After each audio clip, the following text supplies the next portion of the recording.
You have seen the real estate agents driving around in the big cars. You have seen the TV shows that portray real estate agents as wealthy power brokers that drive around collecting fat checks while doing very little work. Because of this, many people on the outside think this is the perfect business to get into to strike it rich. In this video, I'm going to share with you the real truth that nobody is telling you on why becoming a real estate agent might actually be a bad idea.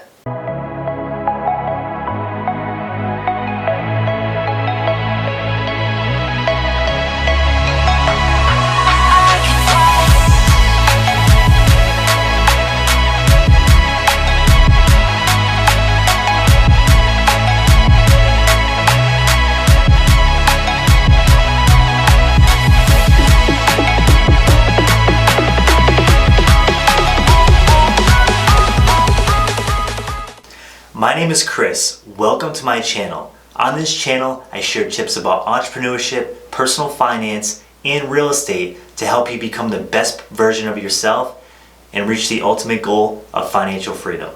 Real estate can be glamorous, and as an insider, I'm going to tell you the real truth that nobody wants to tell you about. I have been in real estate full-time for about 5 years now. When I first discovered the business, I thought it was the perfect business to start and strike it big in. I saw the big commission checks in the glamorous lifestyle that agents lived, and I wanted in. And while it's true, some agents truly do strike it big in real estate, the majority do not. In this video, I'm going to cover 5 reasons you should not become a real estate agent.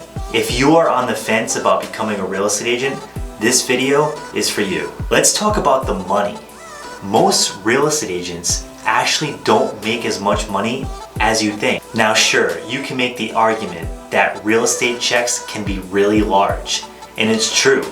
Some checks can be $5,000 or even $10,000. Now receiving a $5,000 or $10,000 check can be super exciting.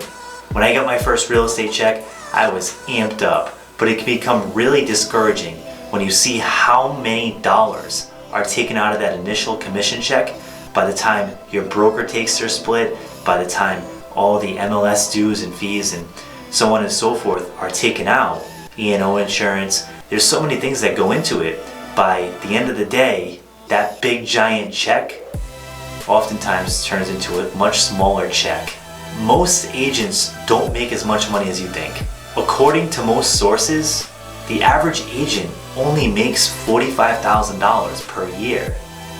This is a really tough way to make a living, especially when you factor that the majority of these commission checks are going to be spread out in big gaps, and it's not a consistent income.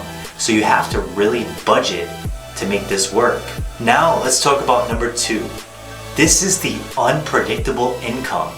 See, as a real estate agent, 1 month you could be living like a total rock star. The next month you are barely getting by just trying to make your bills. I can remember the huge letdowns of deals that I worked on for months on end, falling apart at the last second, and there was absolutely nothing I could do about it.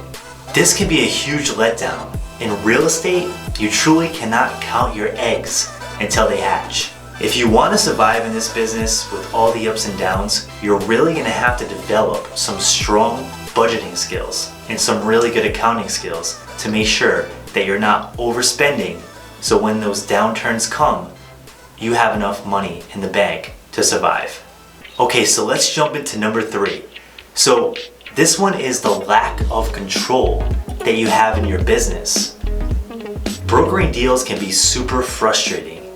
You can spend months and you can find the client the perfect deal, but at the end of the day, the choice is theirs and it's not yours. So even if they're making poor decisions and you're finding them the perfect property and giving them the best advice, ultimately, at the end of the day, the choice is theirs, and if they make poor choices, you don't get paid.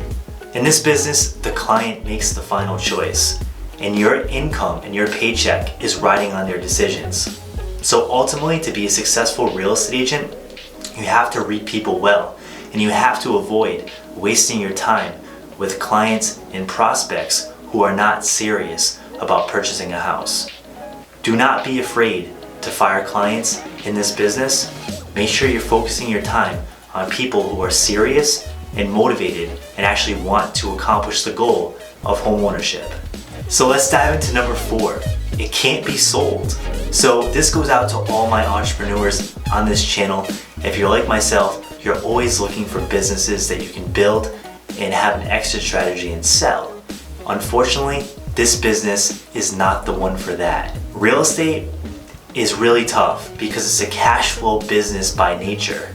Without you, this business doesn't run.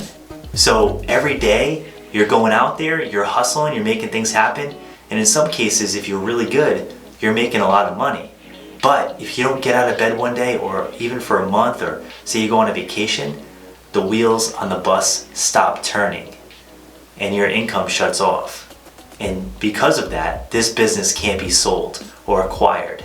As the smart man Jay-Z said himself, I'm not a businessman, I'm a businessman. Essentially what that means is you are the business. There is no business here because you are the business. You own a job and it's a cash flow business by nature, and you can do very well with it if you grind and hustle hard. Just know that the asset that you're building is just yourself. You can't sell it. There's no exit strategy. And if you're an entrepreneur like myself, this can be a huge downfall because you're building this thing that can never be sold unless you go and you build a big company with a ton of agents that work under you. But essentially, if you're a sole agent going out there hustling, selling real estate, you're building something that just can't be sold. And that, in my opinion, is a major downfall. Okay, so let's dive into number 5. This is career mobility, or the lack thereof. So let's just say you did jump into this business and you did make it big, and you decided to grind it out for 5 years, or 6 years, or 7 years, or 8 years, and you became a massive success. Well, if you decided one day that you wanted to pick up and move and go to a different state, say you were selling real estate in New York and you wanted to go to California, that's a big problem because there's not much mobility. The majority of real estate agents, more than 50% of their business comes from referrals and past clients, especially when you get really big. And because of this, career mobility can be a big struggle because a lot of those clients are going to be in your old marketplace. Your new marketplace, you're going to have to go build those relationships again and basically start from the ground up. Now, if we want to look at the bright side here, which I always like to stay positive and optimistic, the good thing is you still will have your skills.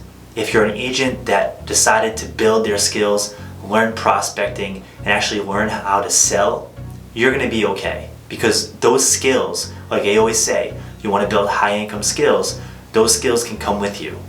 They're not going to be stuck in your old marketplace.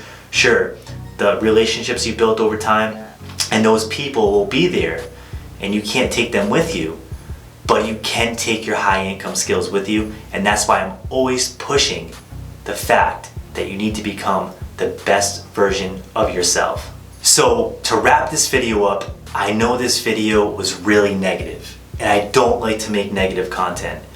But I think the real truth about this business needs to be heard. And I'm not saying the business is awful. There's a lot of good things about this business, and I'm going to be doing a counter video to this video of the 5 reasons you should become a real estate agent. But I wanted to clear the air and really let people know the downs of this industry and the real hard facts, because I think you need to know those, and you need to be able to weigh the cons along with the pros to be able to make your choice and see if this business is the right fit for you, or maybe it's not. Maybe you need to go into a different industry or a different business as an entrepreneur and have success in that avenue. Once the part 2 to this video comes out, I will definitely be dropping it below in the description box. That way you can find it and see the positive side to real estate and the 5 reasons that you should become a real estate agent. If you enjoyed this video, definitely subscribe, share with your friends that need to see this, and hit that like button. It really does a lot for the channel. And if you enjoyed this video, stick around for more, hit the subscribe button. We have more content on entrepreneurship, real estate, personal finance, everything you need to become the best version of yourself. Thanks so much for tuning in. you have an awesome day.